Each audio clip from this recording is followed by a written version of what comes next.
الله الرحمن الرحيم. الحمد لله رب العالمين، الصلاة والسلام على سيد الأنبياء والمرسلين.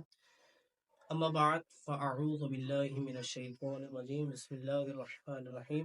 اللہ تبارک و تعالی قرآن مجید میں ارشاد فرماتا ہے ان اللہ و ملائکتہ یصلون علی النبی یا ایھا الذین آمنوا صلوا علیہ وسلموا تسلیما. ترجمہ: اللہ تبارک و تعالی اور اس کے فرشتے نبی کریم علیہ الصلوۃ والسلام کی ذات پر درود پاک بھیجتے ہیں، تو اے ایمان والو تم بھی نبی کریم علیہ الصلوۃ والسلام کی ذات بابرکات پر خوب درود و سلام بھیجو. تو مل کر نبی کریم علیہ الصلوۃ والسلام کی ذات پاک پر درود پاک کا نظرانہ پیش کر لیجئے. اللہم صلی علی سیدنا و مولانا محمد وبارک وسلم.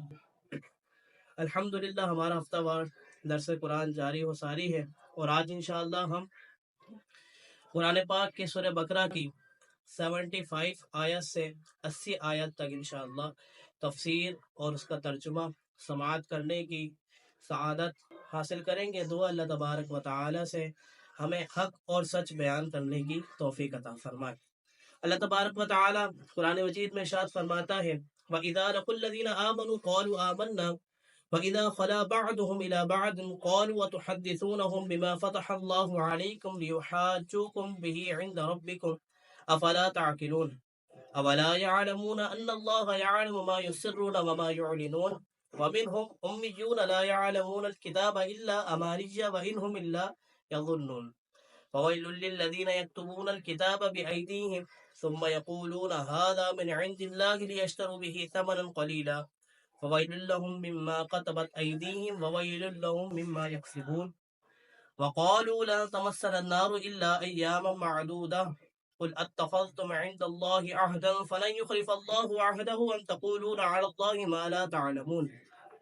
اللہ تبارک و تعالی قرآن مجید میں فرماتا ہے وَإِذَا لَقُوا الَّذِينَ آمَنُوا قَالُوا آمَنَّا، اور وہ جب مسلمانوں سے ملتے ہیں تو کہتے ہیں کہ ہم ایمان لا چکے ہیں، اور جب آپس میں اکیلے ہوتے ہیں تو کہتے ہیں کیا ان کے سامنے وہ علم بیان کرتے ہو جو اللہ تبارک و تعالی نے تمہارے اوپر کھولا ہے، تاکہ اس کے ذریعے یہ تمہارے رب کی بارگاہ میں تمہارے اوپر حجت قائم کریں. کیا تمہیں عقل نہیں؟ کیا یہ اتنی بات نہیں جانتے کہ اللہ جانتا ہے جو کچھ وہ چھپاتے ہیں اور جو کچھ ظاہر کرتے ہیں.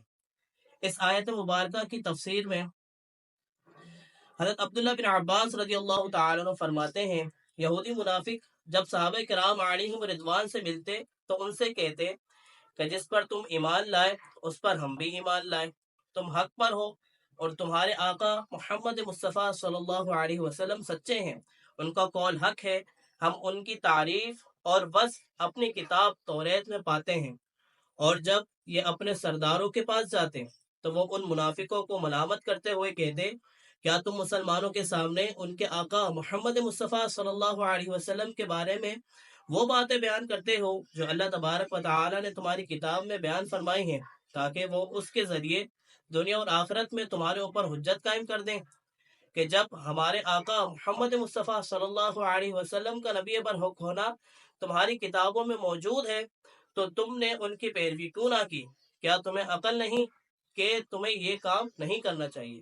اس سے معلوم ہوا کہ حق پوشی اور سرکار دو عالم صلی اللہ علیہ وسلم کے اوصاف کو چھپانا، ان کے کمالات کا انکار کرنا یہودیوں کا طریقہ ہے.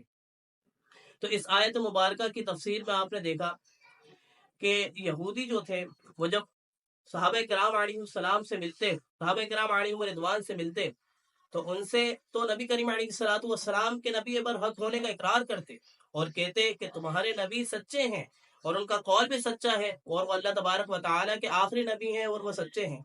لیکن جب وہ اپنے سرداروں کے پاس جاتے تو ان کے سردار ان کو اس بات پر ملامت کرتے کہ تم ان کو وہ باتیں بتا رہے ہو جو تمہاری توریت میں ذکر ہیں، جو تمہاری توریت میں مذکور ہیں. اللہ تبارک و تعالیٰ کی آسمانی کتاب توریت میں اللہ تبارک و تعالیٰ نے حضور کی وصف کو بیان کیا، حضور کی تعریف کو بیان کیا، اور توریت میں انہوں نے پڑھی ہوئی تھی کہ آخری زمانے میں ایک نبی آئیں گے، تو وہ ان میں نبی کریم علیہ الصلوۃ والسلام میں وہ وصف پاتے تھے، وہ حضور علیہ الصلوۃ والسلام کی تعریف جیسے توریت میں اللہ تبارک و تعالیٰ نے ذکر فرمائی تھی وہ حضور میں پاتے تھے. لیکن پھر بھی وہ حضور علیہ الصلوۃ والسلام کی اس تعریف کو، حضور علیہ الصلوۃ والسلام کے اس وصف کو چھپاتے تھے، کیوں چھپاتے تھے؟ اللہ تبارک و تعالیٰ آگے آیتوں میں اس کو ذکر فرما رہا ہے. سماعت کیجیے، اللہ تعالیٰ آگے فرماتا ہے وَمِنْهُمْ أُمِّيُّونَ لَا يَعْلَمُونَ الْكِتَابَ إِلَّا أَمَانِيَّ وَإِنْهُمْ إِلَّا يَظُنُّونَ. اور ان میں کچھ ان پڑھ ہیں جو کتاب کو نہیں جانتے مگر زبانی پڑھ لینا یا کچھ اپنی من گھڑت، اور یہ صرف خیال و گمان میں پڑے ہوئے ہیں. یہاں سے یہودیوں کے دوسرے گروہ کا تذکرہ ہے. فرمایا گیا کہ اب یہودیوں کے دوسرے گروہ کے سنیے کہ ان میں کچھ ان پڑھ ہیں جو کتاب یعنی توریت کو خود تو نہیں جانتے بلکہ اپنے مفاد پرست سرداروں کے بیانات پر ہی الٹے سیدھے خیالات اور گمان میں پڑے ہوئے ہیں کہ ان کی بخشش ہو ہی جائے گی. یہ اپنی من گھڑت خیالات میں خوش ہیں.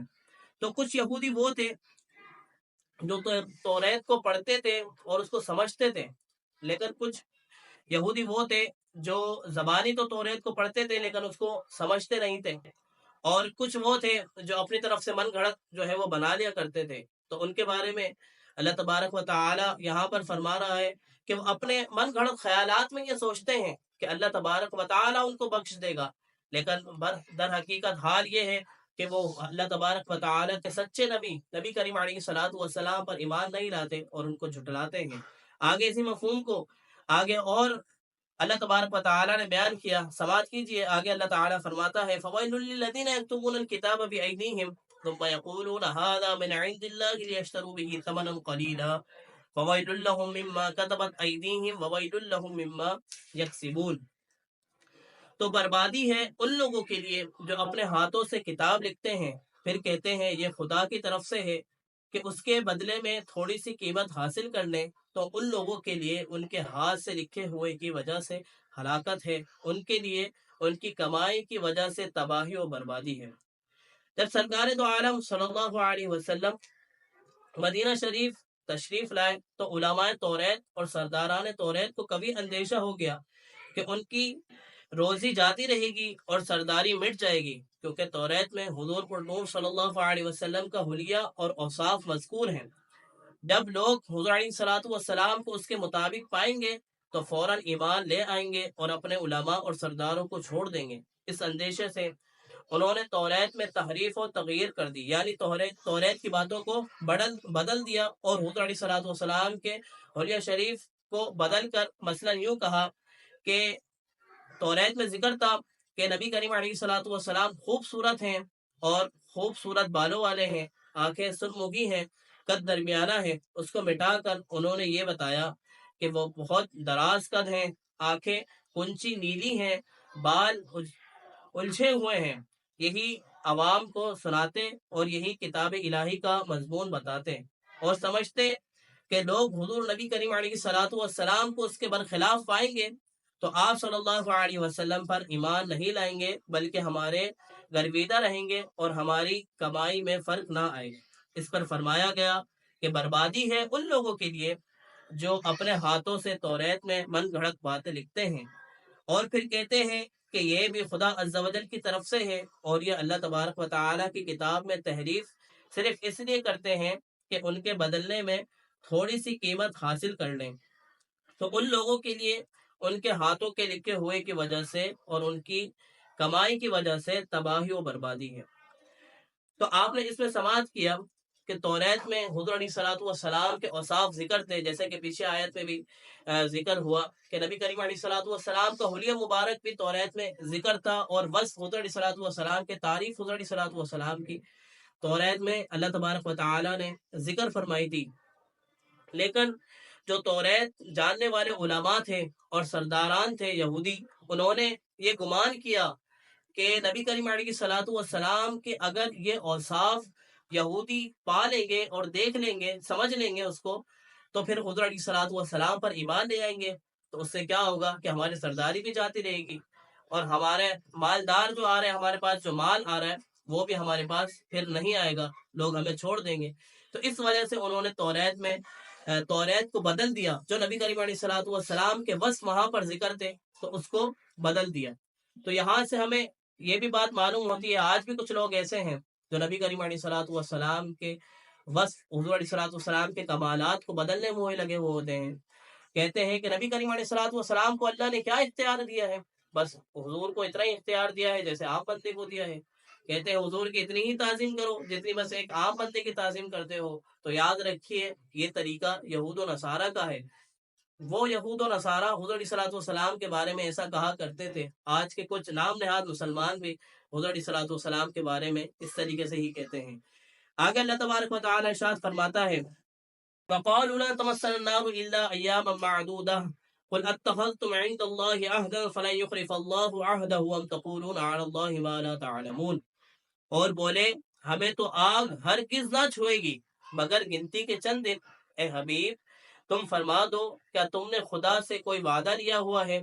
اگر ایسا ہے تو پھر اللہ تعالی ہرگز وعدہ خلافی نہیں کرے گا بلکہ تم اللہ پر وہ بات کہہ رہے ہو جس کا تمہیں علم نہیں.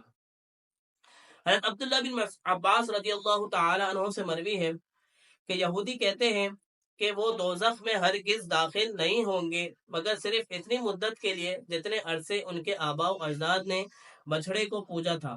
اس کے بعد وہ عذاب سے چھوٹ جائیں گے. اور ان کے بچھڑے کو پوجنے کی مدت جو تھی وہ 40 دن ہے. بعض یہودیوں کے نزدیک 7 دن ہے. اس پر یہ آیت کریمہ نازل ہوئی. چنانچہ اس آیت اور اس کے بعد والی آیت میں فرمایا گیا اے حبیب صلی اللہ علیہ وسلم تم ان سے فرما دو کہ کیا تم نے اللہ تبارک و تعالی سے کوئی وعدہ لیا ہوا ہے کہ وہ تمہیں چند دن کے لیے ہی جہنم میں ڈالے گا؟ اگر ایسا کوئی عہد ہے پھر تو اللہ تبارک و تعالی ہرگز وعدہ خلافی نہیں کرے گا. لیکن ایسا کچھ ہے ہی نہیں بلکہ حقیقت یہ ہے کہ اللہ تبارک و تعالی پر جھوٹ باندھ رہے ہو. اور اللہ تعالی تم سے ایسا وعدہ کیوں کرے گا کہ تم جہنم میں زیادہ عرصے کے لیے نہیں رہو گے؟ حالانکہ اللہ تعالی کا قانون ہے کہ جس نے گناہ کا ارتکاب کیا اور اس کے گناہ نے اسے ہر طرح سے گھیر لیا یعنی وہ کفر میں جا پڑا تو وہ جہنم میں جائے گا اور ہمیشہ ہمیشہ اس میں رہے گا. تو یہودیوں کا یہ باطل گمان تھا کہ اللہ تبارک و تعالی ہمیں بخش دے گا. اور وہ کہتے تھے کہ اللہ تبارک و تعالی ہمیں تو بس آگ میں چند دن کے لیے ڈالے گا پھر ہمیں جو ہے اس سے نجات عطا فرمائے گا اور ہمیں جنت میں داخل فرما دے گا. تو یہاں پر ان کی تردید کی گئی ہے. ان کے اس قول کی رد کیا گیا ہے کہ جو حضور علیہ الصلوۃ والسلام پر ایمان نہیں لاتے نبی کریم علیہ الصلوۃ والسلام کو مانتے نہیں ہیں ان کے وصف کو حضور علیہ الصلوۃ والسلام کی تعریف کو چھپاتے ہیں تو ان کے لیے جہنم ہے اور وہ ہمیشہ اسی کے اندر رہیں گے. تو وہ نبی کریم علیہ الصلوۃ والسلام پر جھوٹ باندھتے تھے اور اللہ تبارک و تعالی پر جھوٹ باندھتے تھے.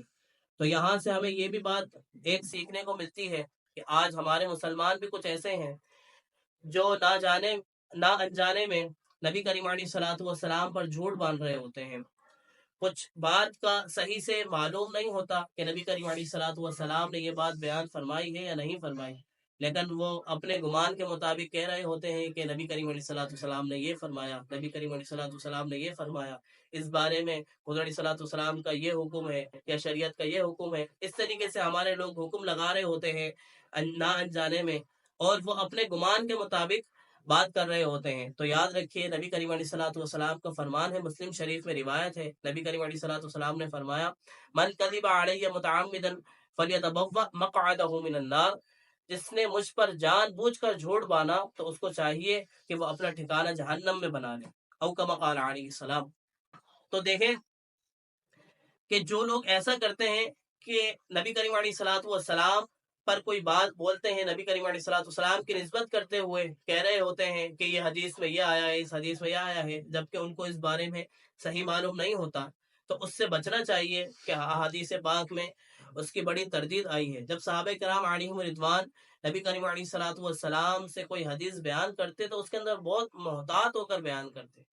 جو آپ صحابہ کرام کو صحیح معلوم ہوتا اور حضور علیہ الصلوۃ والسلام سے سنا ہوتا اس کو بیان کرتے یا کسی راوی سے لیتے تو پہلے اس کو دیکھتے کہ وہ عادل اور تام و ضبط والا راوی ہے یا نہیں. اگر وہ عادل ہے اور سچ بولنے والا ہے تو پھر اس سے روایت لیتے ورنہ تو اس کی روایت قبول نہیں کرتے. تو ہمیں بھی چاہیے کہ نبی کریم علیہ الصلوۃ والسلام پر اس طریقے سے کوئی بات منسوب نہ کریں. اس سے بچنا چاہیے اور اس کا بڑا سخت عذاب ہے. تو آج ہم نے 5 آیتیں سورہ بقرہ کی سماعت کرنے کی کوشش کی ہے. دعا اللہ تبارک و تعالی سے اس میں جو بھی غلطی کوتاہی ہو گئی ہو حضور علیہ الصلوۃ والسلام صدقے میں معاف فرمائے اور ہم سب کو قرآن مجید کا نور عطا فرمائے. قرآن مجید کو پڑھ کر اس کو سمجھ کر اس پر عمل کرنے کی توفیق عطا فرمائے۔ وآخر دعوانا ان الحمد للہ رب العالمین۔